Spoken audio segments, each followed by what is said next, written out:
Well, it's Monday, February the 8th. We're glad that you have returned this week as we continue to talk about Psalm 23 every day. We'll be looking at one of the phrases of each verse. And so today we want to talk about Psalm 23, verse 1a. The Lord is my shepherd, I shall not want.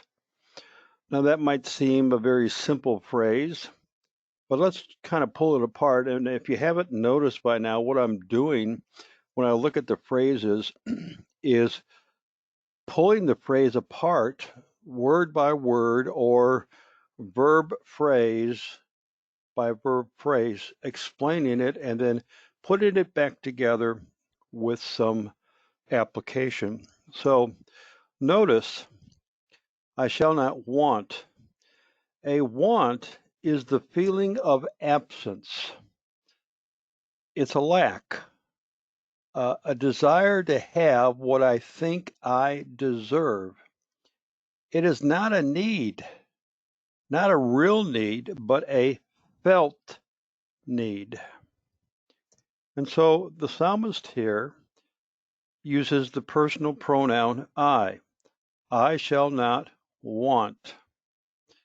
In Philippians 2:4, we are commanded to have concerns about our needs, but not solely at the expense of others. We are to be concerned for others as well.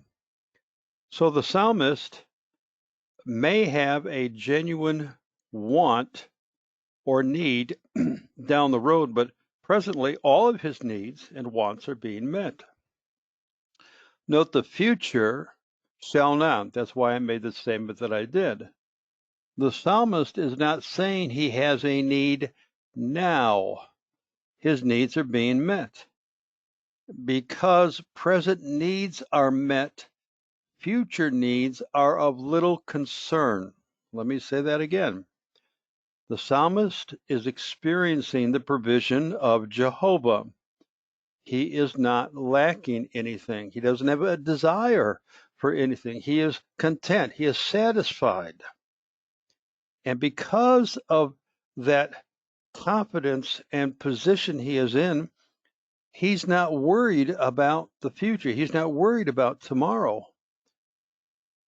When the sheep finally are brought to the grazing area and they fill their stomachs up with the fresh, green, moist grass and drink by a quiet brook, and then they settle down, they're not worrying about where the next meal is coming from.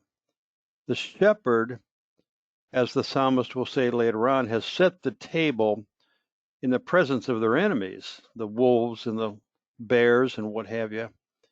So from a personal perspective here, the psalmist is reminding us through a question, are my needs being met now?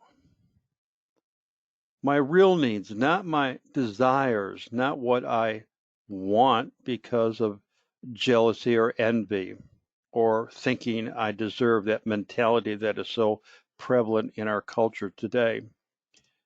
And then the word want. The word want is very interesting. In the Hebrew, it carries the idea of lack or a need, something that has decreased, something that is lacking. But the transliteration of the word, transliteration means you take a letter in the Hebrew and you find the English correspondent to it. That's where you get fellowship at. Koinonia is a transliteration into English for fellowship. So the transliteration here means chaser. I found that extremely interesting. Chaser. I shall not be chased by something I think I deserve, something that I should have. I am content. Paul was sitting in a Roman jail when he wrote, I have learned to be content. in whatever situation I find myself, whether I have a lot or whether I don't have a lot. It's Philippians chapter 4, I believe. So let's wrap this up and bring some application, okay? What need today do you think you have? What preoccupies your mind? What dominates your thinking? There was a biblical counselor that I knew years ago, and she formulated this little saying: you are what you are because of the way you think and the way you feel. And I believe that's very, very true. Second of all, can you trust your future unknown situation to the Good Shepherd?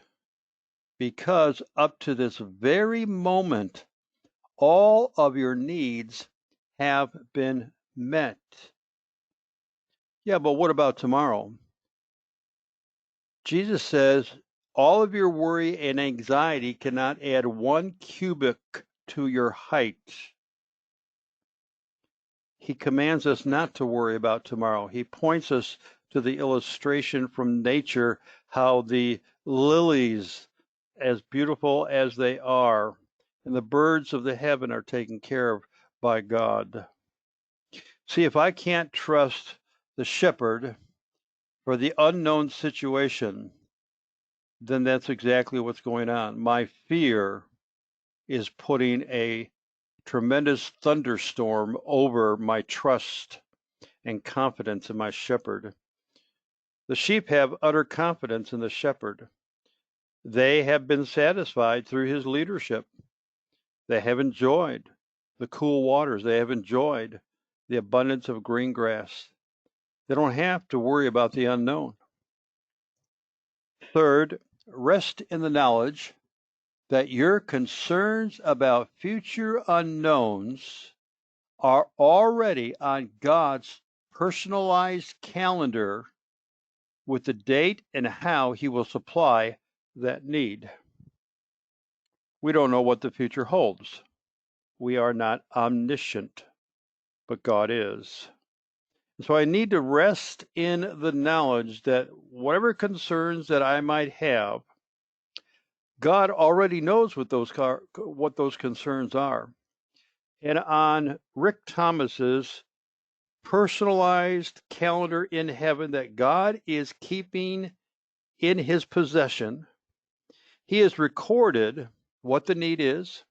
He has recorded when he's going to supply that need, and he has recorded how he's going to supply that need. He is my personal assistant, if you please. I don't mean to be irrelevant, but I don't have to keep track of my calendar of needs. He does.